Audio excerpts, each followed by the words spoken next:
Veranda IAS, where your dream becomes reality. Hello everyone, welcome to the daily current affair analysis from Veranda IAS. Today, we'll be discussing some important current affair topic from the day of 12th of May 2023, and let us first discuss about the important topics of the day.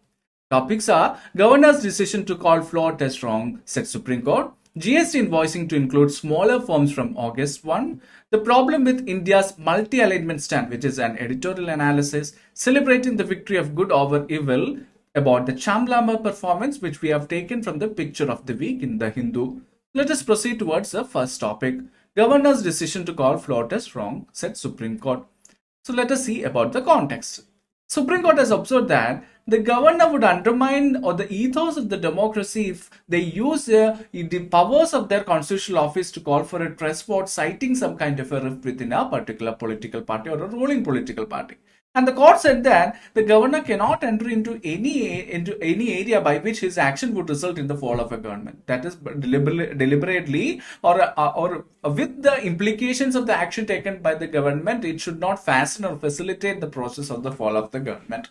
The court was referring to the decision of Maharashtra governor to call for a trust vote on the floor of the House, which eventually led to the fall of the Mahavikas Aghadi government in mid 2021, that is about 2022. So such kind of a thing have to be very careful. That is what Supreme Court says to the governors. Government had already established its majority in the House, but the governors using their powers, it should not or they should not facilitate the fall of the elected government, and that will be like kind of undermining the ethos of democracy.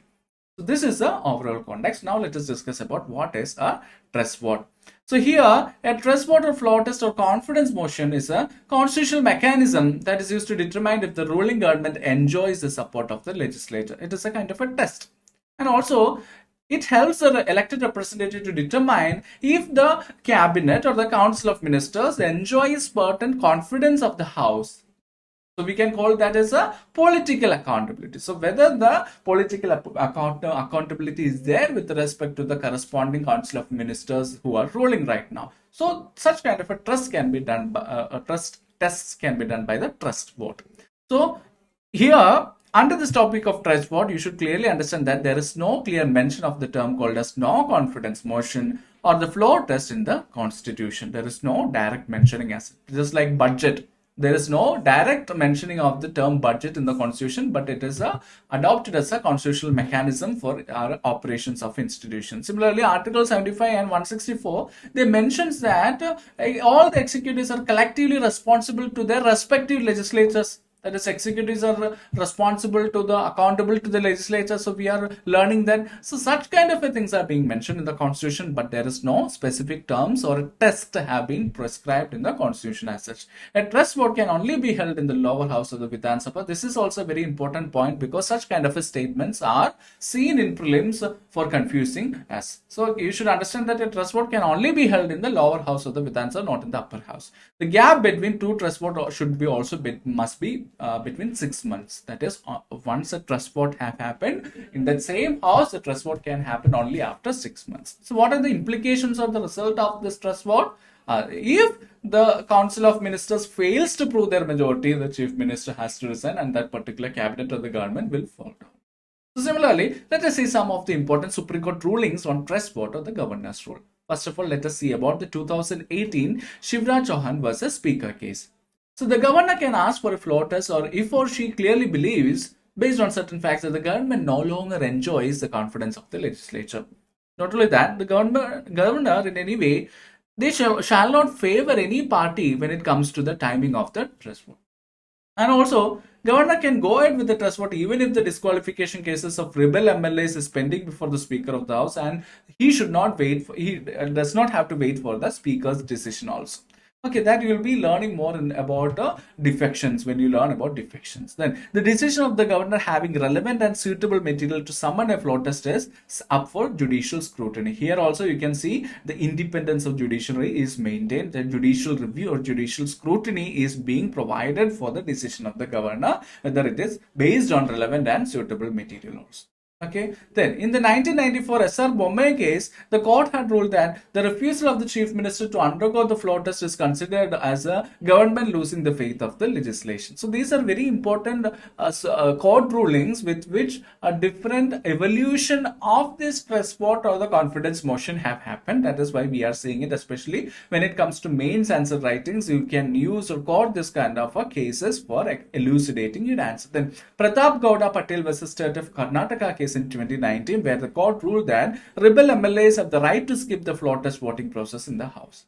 And also the governor under the Article 174 has the power to dissolve the assembly at his own discretion when the state government does not enjoy the confidence of the House. And also in Nabam Rabia case of 2016, governor can summon, prorogue and dissolve the House only on the aid and advice of the Council of Ministers. That is what he's saying. If the governor had reasons to believe that the Chief Minister and Council of Ministers have lost the confidence of the House, a floor test could be ordered by the governor upon his discretionary power also.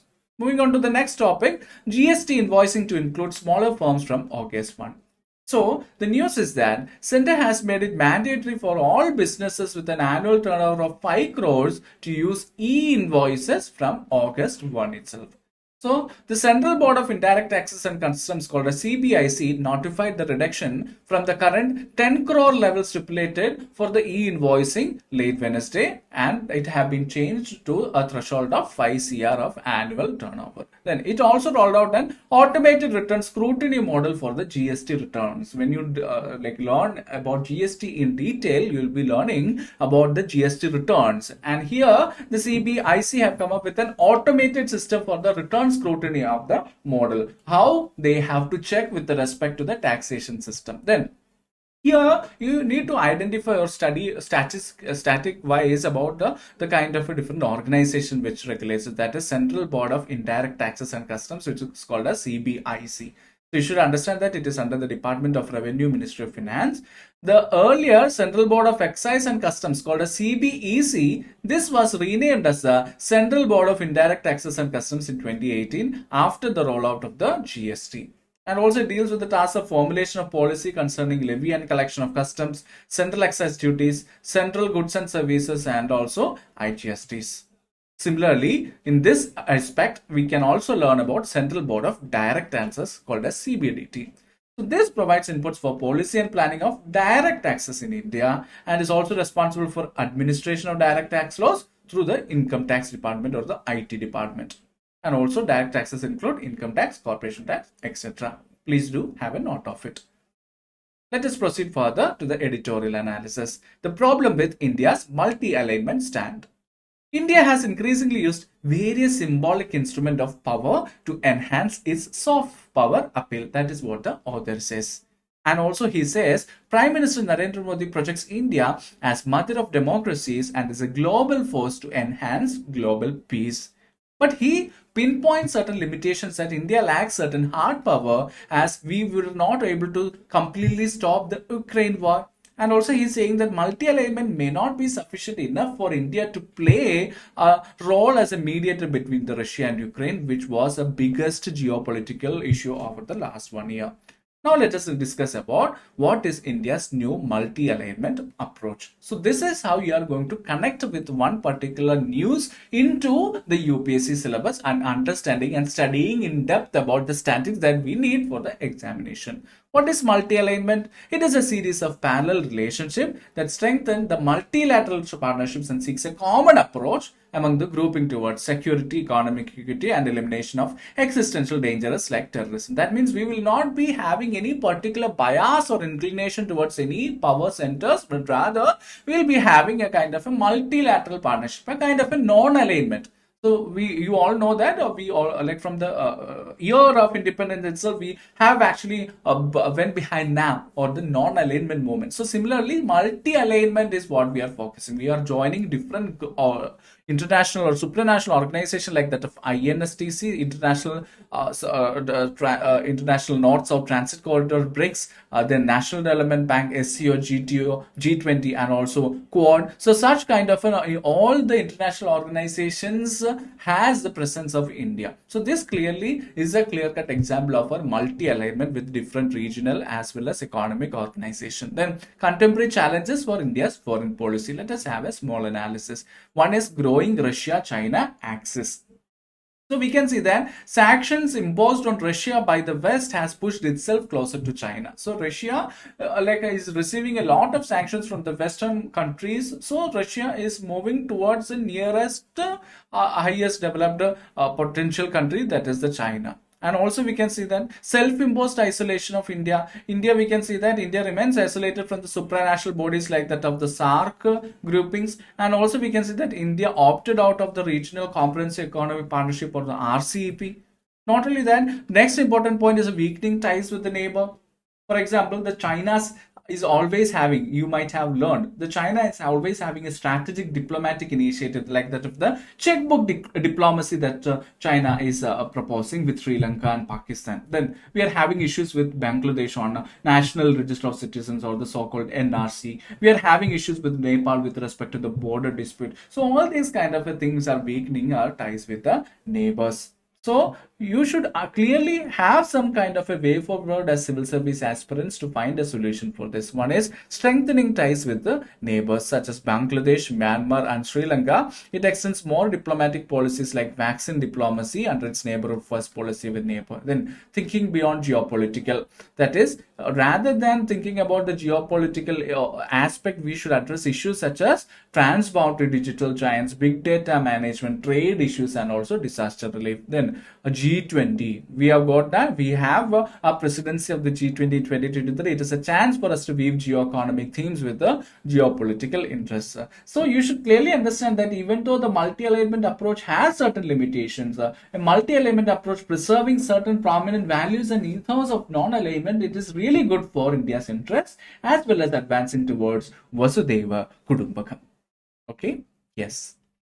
Moving on to the next topic, celebrating the victory over good over evil. You might have seen a picture of the week in the Hindu. In that you can see a picture of a Cham Lama performance being performed. So a Cham Lama performance pic on the auspicious occasion of Buddha Jayanti at Tupchiling Gompa in Lahore in Himachal Pradesh is the pic that you can see there. So monks, you can see there monks in elaborate masks, headgear and colorful costumes. They are dancing slowly to the music played. And also you can see the monks themselves are playing traditional instruments such as drums and cymbals.